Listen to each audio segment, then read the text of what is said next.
পশ্চিমবঙ্গের সমস্ত মানুষের সঙ্গে কুণাল ঘোষের একটা আন্তরিক সম্পর্ক আছে।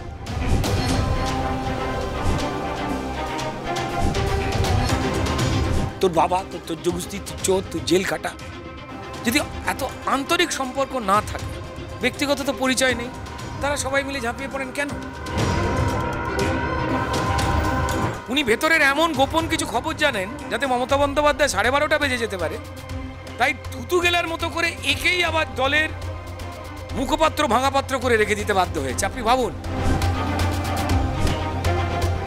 ওরা প্রথমে ঠিক করেছিল যে সোনার মূর্তি করবে কুণাল ঘোষের, শ্যামবাজারে অনুরোধ করবে যে নেতাজির মূর্তিটাকে সরিয়ে পিঁয়াজির মূর্তি বসাতে,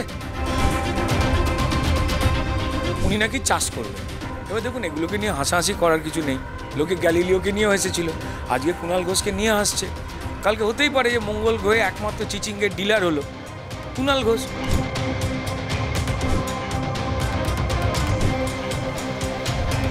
বাড়ি থেকে বেরোবার সময় একটা তাক করেছে, সেখানে মান ইজ্জত এরকম করে রেখে দিয়ে বাড়ি থেকে বের। আজকে আমাদের দাদা দিদির রাজনীতিতে প্রধান অতিথি অভিনেতা এবং বিজেপি নেতা রুদ্রনীল ঘোষ। আপনাকে প্রথমেই শুভ বিজয়া। সবাইকেই শুভ বিজয়া। আপনিও ঘোষ, তিনিও ঘোষ। তিনি মাঝে মধ্যে কিন্তু বিব্রত হয়ে যান। আপনার বক্তব্য, আপনার যে বিভিন্ন সময় বলেন, বিভিন্ন সোশ্যাল মিডিয়াতে সেই ভিডিও ঘুরে বেড়ায়। সত্যি কি কুণাল ঘোষের সাথে আপনার কোনো ব্যক্তিগত কোথাও রেষারেষি আছে? না না, ব্যক্তিগত কেন, রেষারেষি ব্যক্তিগতভাবে কেন থাকবে? প্রথম হচ্ছে যে পশ্চিমবঙ্গের সমস্ত মানুষের সঙ্গে কুণাল ঘোষের একটা আন্তরিক সম্পর্ক আছে। ফেসবুক অ্যাকাউন্টটা কি পাবলিকের না কুণাল ঘোষের? কুণাল ঘোষের। তিনি সেখানে সকালবেলা গুড মর্নিং লিখলে সারা পশ্চিমবঙ্গ ঝাঁপিয়ে পড়ে। তোর বাবা, তোর যোগস্তি, তুই চোর, তুই জেল কাটা।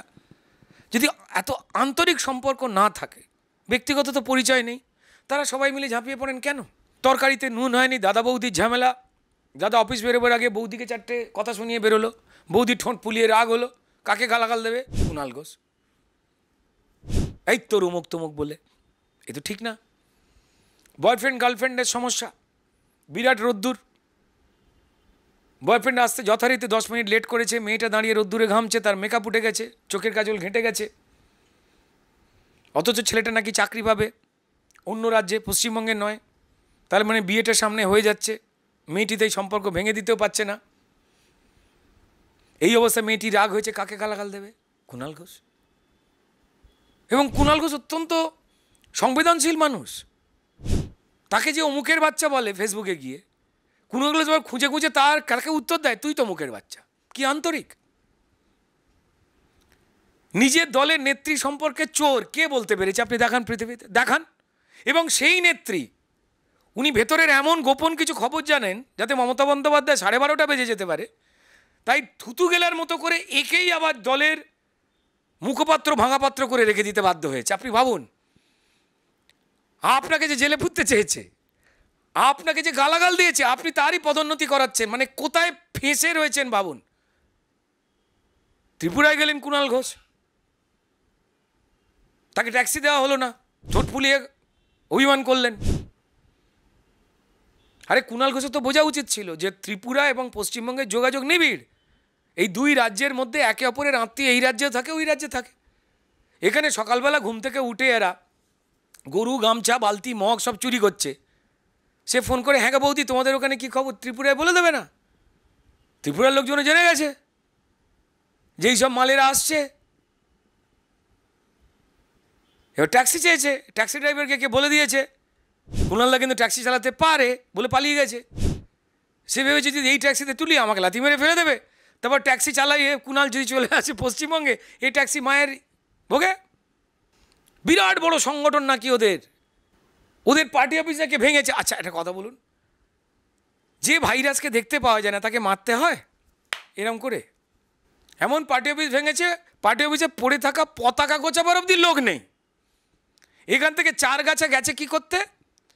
যাতে উত্তরবঙ্গে তারা যে অন্যায় করেছে, সেই যেভাবে আদিবাসী সমাজের এমপি খগেনবাবুকে মেরে ফেলতে চেয়েছিল।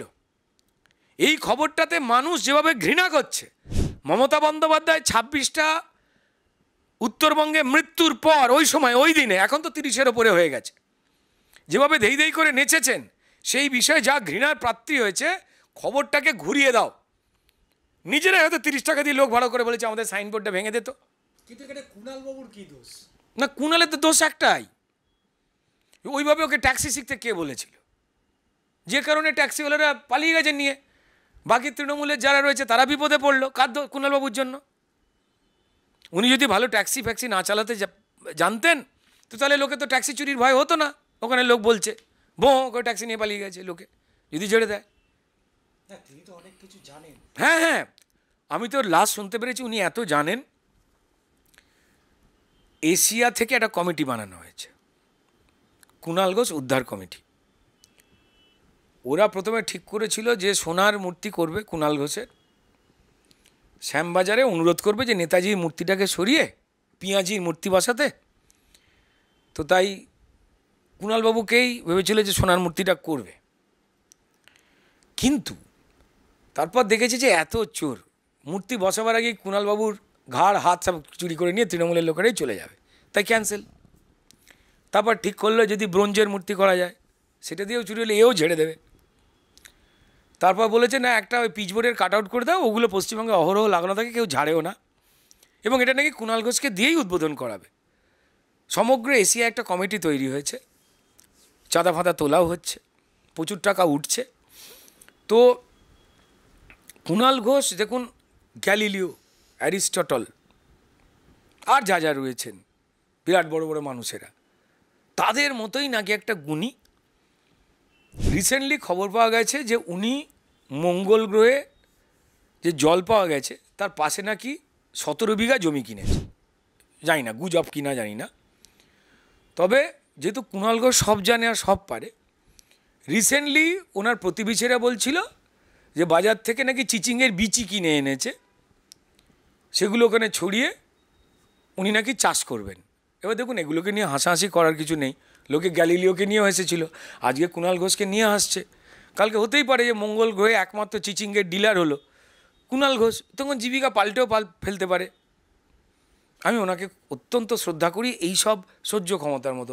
আমরা যখন বাড়ি থেকে বেরোই সঙ্গে সঙ্গে জামা কাপড়, নিজের বডি, মাথা, মান ইজ্জত সব নিয়েই বেরোই, কিন্তু কুণালবাবু মানে এটা তো শেখবার মতো। বাড়ি থেকে বেরোবার সময় একটা তাক করেছে, সেখানে মান ইজ্জত এরম করে রেখে দিয়ে বাড়ি থেকে বেরোয়। তো এই হেন মানুষ তো আমাদের পশ্চিমবঙ্গের গর্ব, মানে জ্যান্ত বিচিত্র একটা চলমান বিরাট একটা ব্যাপার, তাই না? দেখুন, আমি মানে সবাই শ্রদ্ধা করে যে আপনি ধরুন না কোম্পানিতে চাকরি করেন, আপনি মালিককে নামে কিস্তি দিচ্ছেন, মালিককে চোর বলছেন, বলছে মালিক জেলে যাক। তারপর সেই মালিক কোথায় কোন ছিটকিনিতে আটকেছে যে আপনারই প্রমোশন করিয়ে যাচ্ছে। কি ভয়ঙ্কর ঘটনা। ওনার জয় হোক।